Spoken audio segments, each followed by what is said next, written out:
oldim. Bunga kelib tushaveradi. Shunisi bo'lsa bo'ldi. Bu bo'ldi, men yopishtirib qo'ysam bo'laveradi. Savdoni summasini kirgizasiz, bo'ldi. Masalan, 2000 ga savdo qilsangiz, 2000 ga savdo qilsangiz, to'lov qabul qilishni bosasiz. Tushunmasak, men yigitlarga kelib turamiz. Kim bo'ldi? Bizlarga borarsangiz bo'ladi. Shuni o'zini ham asini tashlab qo'ysak bo'laveradimi, qani? Yo'q. Yangi Ha. qabul qildim, men sirasi chek chiqaraman. Men Safarov Ruslan Botiroğlu nomidagi YATT rahbariman. Bizning faoliyatni boshlaganimizga uncha ko'p bo'lmagan. Hozirda xolis Paynet ilovasi haqida bir ozgincha tushunchalarni aytib o'tmoqchiman. Biz xolis Paynet ilovasini mana 2026-yil yanvar oyidan beri ishga tushirib boshladik. Hozir to'lovlarni o'sha xolis ilovasidagi maxsus QR kodlar orqali to'lovlarni qabul qilyapmiz.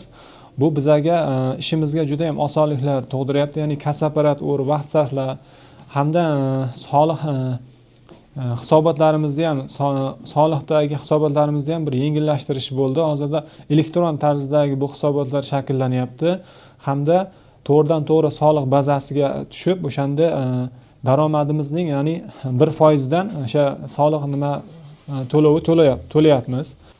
Ilgaridan soliq to'lovimiz 412 ming to'lab keladigan bo'lsak, endilikda bu shaffof tarzda, ya'ni o'sha daromadimizning 1% ni tashkil qilyapti. Ya'ni masalan, misol uchun 1 million so'm daromad bo'ladigan bo'lsa, shunga 10 ming so'm soliq hisoblanar ekan. Bu juda ham bir yengillik, yaxshi tomoni ham bor ekan hamda to'lovlarni qabul qilish, ya'ni to'lovlar qilish imkoniyati ham bo'lyapti. Mana endi pul sarflab, kassa apparat qil, boshqa qil, o'shanaqa tashvishlardan, oshiqcha xarajatlardan, harakatlardan vaqtni tejash, xullas hamma tomoni bizga ma'qul tushyapti.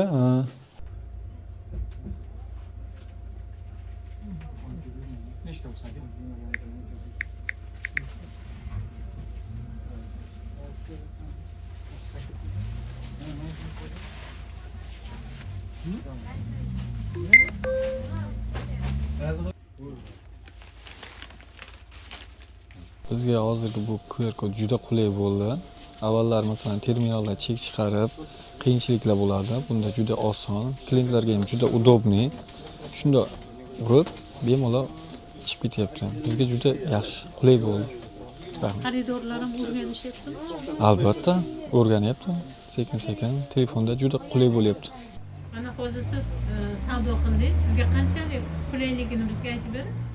Yaxshi, bagi hozir ana bunaqa QR kod chiqibdi ekan, o'shandan oldin plastik ishlamayapti, klik ishlamayapti derdi.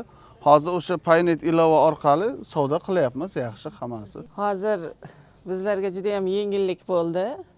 Oldinlari savdo qilamiz desak, plastik kartalar ishlamayapti deb shunaqa noqulayliklar, bankomatdan borib pulni yechib terminal plastik ura olmayman, ishlamayapti, puli yo'q degan sabablar, vajlar ko'rsatilardi. Hozir maxsus kodlarda juda ham bizga qulayliklar tug'ilyapti. Bemalol kelib nima savdo qiladigan bo'lsak, vaqtdan ham yutyapmiz. Shunday kodni tushirib, pulni yechib savdo qilib chiqib ketyapmiz. Imkoniyatlar juda ham yaxshi.